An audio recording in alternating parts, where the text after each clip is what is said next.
students, this is Dipali Pandey and you are watching me on your favorite channel अभ्यास institute. आज मैं आपके लिए बहुत ही अच्छा टॉपिक लेकर के आई हूँ, कॉम्बिनेशन ऑफ कैपेसिटर्स।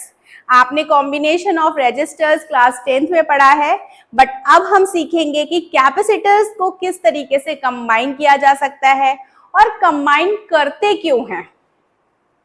ठीक है, मतलब हमने रेजिस्टर्स को कंबाइन किया, सीखा था ना क्लास 10th में। अब हम कैपेसिटर्स को भी कंबाइन करेंगे। इसके बहुत सारे फायदे हैं, बहुत सारे यूजेस हैं, डिफरेंट इंटीग्रेटेड सर्किट्स में, डिफरेंट डिवाइसेस में। कहीं पर ज़्यादा वोल्टेज चाहिए, कहीं पर कम वोल्टेज चाहिए, कहीं पर सेम चार्ज चाहिए, कहीं पर सेम चार्ज नहीं चाहिए, कहीं पर कम कैपेसिटेंस चाहिए, कहीं पर ज़्यादा कैपेसिटेंस चाहिए। तो इन सारी की सारी चीज़ों को सेटिस्फाई करने के लिए जो सर्किट्स बनाए जाते हैं उनमें कहीं कहीं पर कॉम्बिनेशन ऑफ कैपेसिटर्स का यूज किया जाता है अपनी इच्छा अनुसार वोल्टेज, चार्ज और कैपेसिटेंस को पाने के लिए। तो बच्चों, टॉपिक शुरू करते हैं, कोई डिले नहीं करेंगे अपनी वीडियो में। तो ये टॉपिक मैंने मेंशन किया हुआ है। अब जैसे कि मैं आपको समझा रही हूँ इतनी देर से कि हम क्या सीखेंगे, we will learn about combination of capacitors. क्या तुम लोगों ने सीखा है कि कैपेसिटर का सिंबल क्या होता है? कैपेसिटर को बनाने के लिए, शो करने के लिए हमें दो प्लेट्स को बनाना होता है जो कि पैरेलल प्लेट्स होती हैं। और बच्चों, मैं आपको इसका बेसिक समझा चुकी हूँ कि एक प्लेट पे पॉजिटिव टर्मिनल और दूसरी प्लेट पे नेगेटिव टर्मिनल होता है। तो सबसे पहले हम सीखेंगे कि अगर हमने कैपेसिटर्स को सीरीज में जोड़ा तो हम किस तरीके का डायग्राम बनाएंगे और कैसे कनेक्शन बनाएंगे। ठीक है, तो सबसे पहले हम कैपेसिटर्स लेते हैं, 3 कैपेसिटर्स लेते हैं और उनको हम कनेक्ट करके देखते हैं कि कैसे हम उनका कनेक्शन बनाएंगे सीरीज के लिए। तो देख, सबसे पहले मैंने ये एक कैपेसिटर लिया, ये एक कैपेसिटर है। ये जो कैपेसिटर है इसकी पहली प्लेट प्लस टर्मिनल पर मतलब प्लस चार्ज कैरी कर रही है और दूसरी प्लेट नेगेटिव चार्ज कैरी कर रही है। अगर इसी कैपेसिटर के साथ मैं दूसरा कैपेसिटर इसी लाइन में जोड़ूं, और कैसे जोड़ूं, इसकी नेगेटिव प्लेट को अगले कैपेसिटर की पॉजिटिव प्लेट से। ठीक है, तो हम कुछ इस तरीके से कनेक्शन बनाएंगे। ये देखो, हमने 2 कैपेसिटर्स को जोड़ दिया, हमें तीसरा कैपेसिटर भी जोड़ना है। तो हम कैसे जोड़ेंगे? इसकी नेगेटिव प्लेट से अगले कैपेसिटर की पॉजिटिव प्लेट को ऐड करेंगे।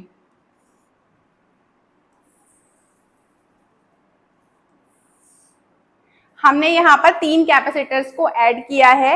एंड स्टूडेंट्स जस्ट सी, ये हम पूरा सर्किट अपना कंप्लीट करेंगे इस तरीके से। हमने ये कैपेसिटर्स को कनेक्ट करके यहाँ पर एक बैटरी लगा दी है, ये हमारी बैटरी हो गई।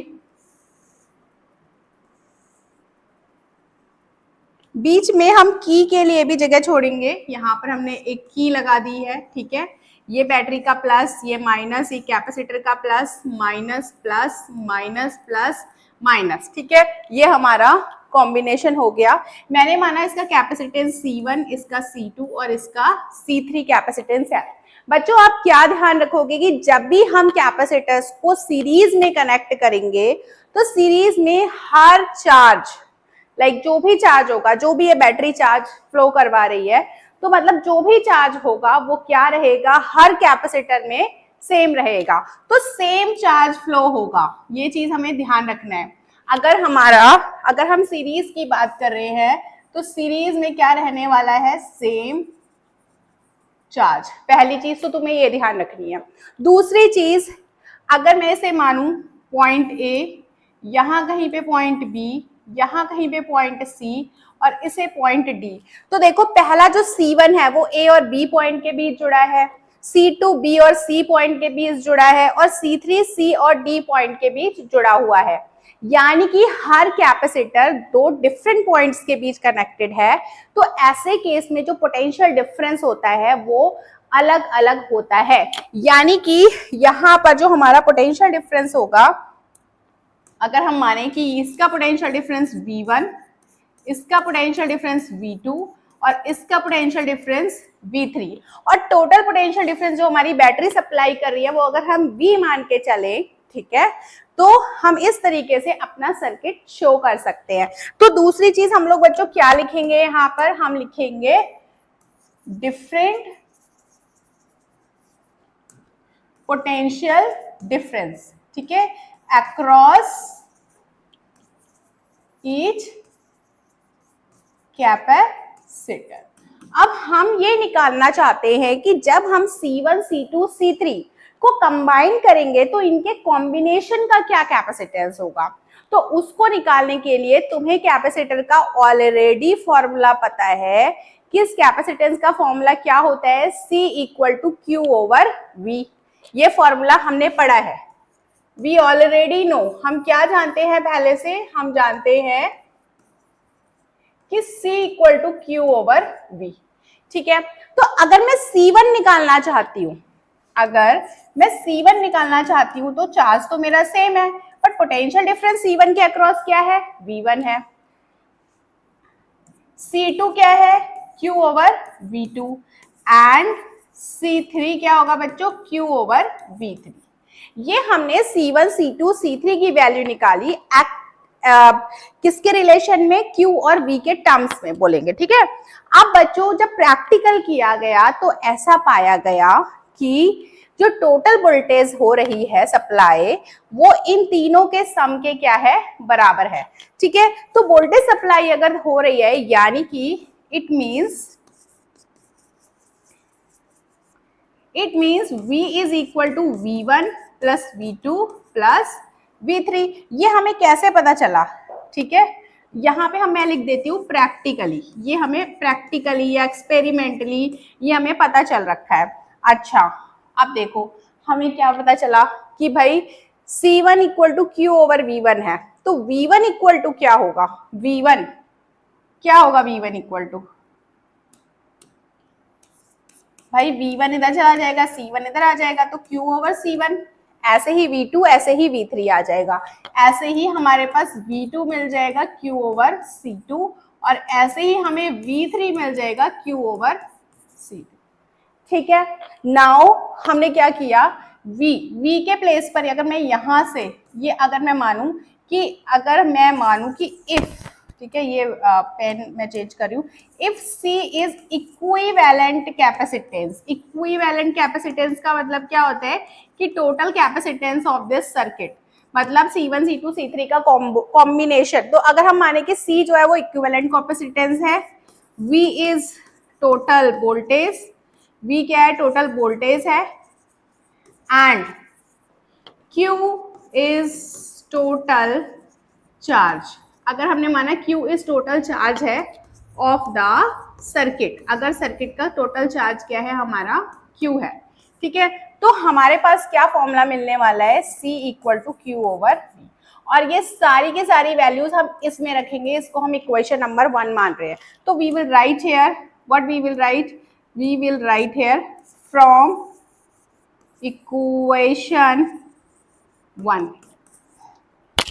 ठीक है। इक्वेशन 1 में मैं ये सारी वैल्यू रख रही हूँ। कौन सी वैल्यूज रख रही हूँ कि V के प्लेस पे, ठीक है, यहाँ पर मुझे V के प्लेस पे मिल जाएगा Q ओवर C। तो V के प्लेस पे मैंने Q ओवर C रखा, V1 के प्लेस पे Q ओवर C1, V2 के प्लेस पे Q over C2 and Q over C3। ये तीनों की तीनों वैल्यूज मैं यहाँ पर रख चुकी हूँ और अब मैं राइट हैंड साइड में कुछ कॉमन लेने वाली हूँ और वो कॉमन क्या है, Q। तो क्या आएगा, 1 over C1, 1 over C2 plus 1 over C3, यानी कि Q से Q कैंसिल बच्चों, एंड मुझे इक्विवेलेंट कैपेसिटेंस का फॉर्मूला मिल चुका है 1 over C1 plus 1 over C2 plus 1 over C3। तो यहाँ पर ये जो मुझे फॉर्मूला मिला, ये मुझे बता रहा है कि reciprocal of equivalent capacitance is equal to the reciprocal of respective other capacitors and they all will be added in that way only, in their reciprocal form only। So बच्चों जब यहाँ पे कैलकुलेशन की जाएगी तो ऐसा देखने के लिए मिलेगा कि जो टोटल कैपेसिटेंस होगा इन तीनों कैपेसिटर्स का, वो ना कम ही मिलेगा, कम मिलेगा। यानी कि अगर हमें कैपेसिटर्स के कैपेसिटेंस को कम करना है तो हमें उनको सीरीज में जोड़ना चाहिए, ठीक है। सीरीज में अगर हम जोड़ेंगे तो हमें क्या मिलने वाला है, हमें मिलने वाला है कम कैपेसिटेंस ना। तो हम यहाँ पर एक चीज और मेंशन कर सकते हैं क्या, कि लेस इक्विवेलेंट कैपेसिटेंस। तो हमने यहाँ पर क्या, हमें क्या मिला, हमें यहाँ पर कम कैपेसिटेंस मिला है। तो अगर हमें लोअर करना है कैपेसिटेंस को, ठीक है, 3 डिफरेंट 4 डिफरेंट 5 डिफरेंट कैपेसिटर्स लिए, उनके कैपेसिटेंस को हमें कम करना है, इच्छा अनुसार हमें उनकी वैल्यू को ऑब्टेन करना है, तो हमें कौन से कनेक्शन में उनको जोड़ना चाहिए, हमें उनको जोड़ना चाहिए सीरीज में। Okay done. चलो अब हम अगला टॉपिक करते हैं, हम जोड़ रहे हैं कैपेसिटर्स को पैरेलल में, ठीक है। तो हमारा हेडिंग हो जाएगा कैपेसिटर्स इन पैरेलल। देखो कुछ नहीं है, सिर्फ डायग्राम समझ लो, डायग्राम तुम लोग समझ गए तो अपने आप ही क्लियर हो जाना है सब कुछ। हमने कैपेसिटर्स लिए, हमने एक कैपेसिटर लिया, हमने दूसरा कैपेसिटर लिया, सबसे पहले कैपेसिटर्स को ऐसे रखो, हमने तीसरा कैपेसिटर लिया, हमने तीनों कैपेसिटर्स लिए। तुम्हें पता है पहली प्लेट प्लस, दूसरी प्लेट माइनस होती है। अब पता है तुम्हें क्या करना है, तीनों की प्लस प्लेट को एक साथ जोड़ना है और तीनों की माइनस प्लेट को अगर एक साथ जोड़ते हो, ठीक है, तब तुम कहोगे कि ये कॉम्बिनेशन पैरेलल में हो रखा है। तो पैरेलल में जोड़ने के लिए सीधे से एक लाइन ऐसे बनाओ, एक लाइन इसके सेंटर में बनाओ, एक लाइन इधर बनाओ, एक लाइन इधर बनाओ, एक ऐसे बनाओ, एक ऐसे बनाओ, ठीक है। और अब ये हमारा ये हमारा डायग्राम बन गया। हमने इस तरीके से जोड़ लिया है। ये बैटरी मैं लगा रही हूँ क्योंकि बैटरी चाहिए चार्ज जो कि हमें प्रोवाइड करेगी। यहाँ पर हमने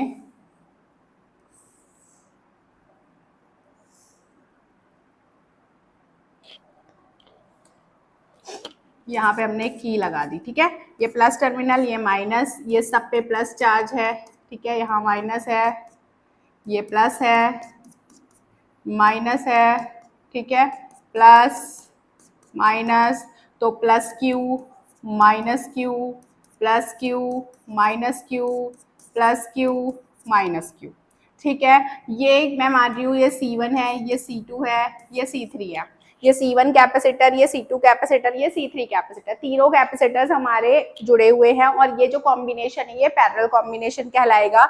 सारे प्लस टर्मिनल एक साथ जुड़े हैं, सारे माइनस टर्मिनल एक साथ जुड़े हैं।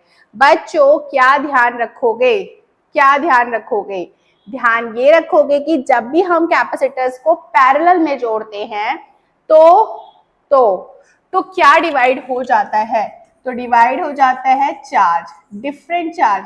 क्योंकि जब तुमने रजिस्टर पढ़ा था तब भी तुमने यही सीखा होगा कि जब ये 3 डिफरेंट ब्रांचेस हो जा रही है, यहाँ से जो भी चार्ज आ रहा है नेगेटिव टू पॉजिटिव, ठीक है, जो भी चार्ज आ रहा है वो चार्ज 3 डिफरेंट ब्रांचेस में, यहाँ से भी ब्रांचेस, यहाँ से भी ब्रांचेस में उसको डिवाइड होना पड़ेगा क्योंकि चार्ज को हर ब्रांच में जाना है, तो चार्ज तो डिवाइड होगा। लेकिन टोटल पोटेंशियल डिफरेंस अगर V है तो देखो ये सारे के सारे कैपेसिटर 2 ही पॉइंट्स के बीच में जुड़े हैं, यानी कि हर किसी का पोटेंशियल डिफरेंस क्या रहेगा, यहाँ पर सेम रहेगा, सबका पोटेंशियल डिफरेंस सेम ही होगा, ठीक है। तो अब दूसरी चीज क्या है, same potential difference across each capacitor. और बाकी अभी हम बात करते हैं कि कैपेसिटेंस का क्या होने वाला है। Just we'll see that, we know, हम जानते हैं, हम क्या जानते हैं कि भाई C बराबर Q ओवर V, ये फॉर्मूला होता है हमारा कैपेसिटेंस का, ठीक है। नाउ हमारे पास यहाँ पर अगर हम माने if C is the equivalent capacitance, अगर हमने मान लिया कि C जो है हमारा इक्विवेलेंट कैपेसिटेंस है, Q इज टोटल चार्ज, जो टोटल चार्ज प्रोवाइड हो रहा है सर्किट में, and V is the potential difference, ठीक है। मैं मान रही हूँ कि इसमें जो चार्ज जा रहा है वो Q1 Q1 Q2 Q2 Q3 Q3 इस तरीके से चार्ज जा रहा है, मतलब Q1 इधर, Q2 इधर और Q3 इधर, बट टोटल चार्ज जो है वो कितना है, Q है, Q फ्लो हो रहा है total charge in the circuit. तो बच्चों यहाँ पर हमने इस इंफॉर्मेशन के बेसिस पर इस फॉर्मूले को यहाँ पर क्या कर दिया, लिख दिया। तो ये हमारा formula C equal to Q over V, ठीक है। अब हम क्या करने वाले हैं कि हम C1, C2, C3 के अक्रॉस हम क्या निकालने वाले हैं, चार्ज निकालने वाले हैं, क्योंकि चार्ज हो रहा है डिवाइड, ठीक है। तो क्या मुझे यहाँ से फॉर्मूला मिल सकता है Q बराबर CV, मिल सकता है। एंड एक्सपेरिमेंटली या प्रैक्टिकली ऐसा देखने के लिए मिला है कि जो Q होता है वो Q1, Q2 और Q3 के सम के बराबर होता है, ये इनके सम के बराबर होता है, ठीक है। तो Q के प्लेस में मैं CV लिखूंगी, Q1 के प्लेस में मैं क्या लिखूंगी, देखो Q1 का कैपेसिटेंस क्या है, C1 है, और वोल्टेज तो V ही है, क्योंकि voltage across each capacitor is same now, C2V and C3V। ये कहाँ से आया फॉर्मूला, तुम लोगों को समझ में आया ना, ठीक है। अब यहाँ पर देखो क्या हम कॉमन ले सकते हैं राइट हैंड साइड से, क्या V कॉमन ले सकते हैं, कॉमन ले लिया, देखो कुछ कैंसिल हो रहा है, सॉरी ये कैंसिल हो रहा है, तो क्या बचा अभी मेरे पास बच रहा है C बराबर C1 plus C2 plus C3। यानी कि बच्चों यहाँ पर अगर मुझे सीधे सीधे पता चल रहा है कि मेरे पास अगर 3 कैपेसिटर्स है और मैं तीनों को अगर जोड़ दूं तो उनका टोटल कैपेसिटेंस क्या होगा, वो इनके सम के इंडिविजुअल सम के बराबर होगा। तो बच्चों हमने क्या सीखा, अगर मेरे पास 1, 2, 3 फैरेड के 3 कैपेसिटर है तो उनका इक्विवेलेंट कैपेसिटेंस क्या होगा बोलो, 3 + 2 + 1, मतलब चलो देखो एक बार करते हैं। अगर मेरे पास C1 1 माइक्रोफैरेड है, C2 2 माइक्रोफैरेड है और C3 मेरे पास 3 माइक्रोफैरेड है, मुझे इनको पैरेलल में जोड़ना है। तो इन पैरेलल मेरे को फॉर्मूला क्या पता है, what formula do I know, मुझे पता है C बराबर C1 + C2 + C3। सो C बराबर 1 + 2 + 3, यानी कि 6 माइक्रोफैरेड होगा total capacitance in that case. But अगर मैं उनको सीरीज में जोड़ती हूँ तो सीरीज में जोड़ने का क्या फॉर्मूला होगा, सीरीज में जोड़ने का फॉर्मूला होगा 1/C बराबर 1/C1, 1/C2, 1/C3। यहाँ मुझे लेना पड़ेगा एलसीएम 1 2 3 का, जो 6 होगा, 1 6 जा 6 आया, 2 3 जा 6 एंड 3 2 जा 6, तो 6 3 9 एंड 2 11/6। ये 1/C की वैल्यू है, यानी कि मुझे C की वैल्यू क्या मिल गई, 6/11, जो कि किसके बराबर होगी, 0.55 समथिंग। तो बच्चों क्या देखने के लिए मिला, जब वो सीरीज में थे तो ज्यादा मिला, 1 2 3 से ज्यादा मिला हमें कैपेसिटेंस, लेकिन जब हमने उन्हें पैरेलल में जोड़ा तो कैपेसिटेंस क्या मिला, कम मिला। तो तुम्हें कुछ नहीं करना है, बस फॉर्मूला याद रखो और कॉन्सेप्ट को समझो। अगर इंजीनियर्स को ज्यादा कैपेसिटेंस चाहिए तो वो किस में जोड़ेंगे, पैरेलल में। उन्हें कम कैपेसिटेंस चाहिए तो किस में जोड़ेंगे, सीरीज में। और इसी तरीके से कहीं पे सीरीज, कहीं पे कॉम्बिनेशन, मतलब लाइक सी ग्रुपिंग चलती रहती है, ठीक है। इनकी ग्रुपिंग चलती रहती है अकॉर्डिंग टू द कैपेसिटर्स, इनको एडजस्ट करके सर्किट्स बनाए जाते हैं। तो it is not a very difficult topic, it is an easy topic, but आपको समझना होगा कि चार्ज किस में सेम है, किस में अलग है, वोल्टेज किस में सेम है, किस में अलग है। I hope this topic is clear to you today. अगर समझ में आया हो so please let me know how was I able to explain you properly. I'm waiting for your comments. Do subscribe, do like, do comment and do share with your friends. मिलते हैं अगली video में, तब तक के लिए bye bye.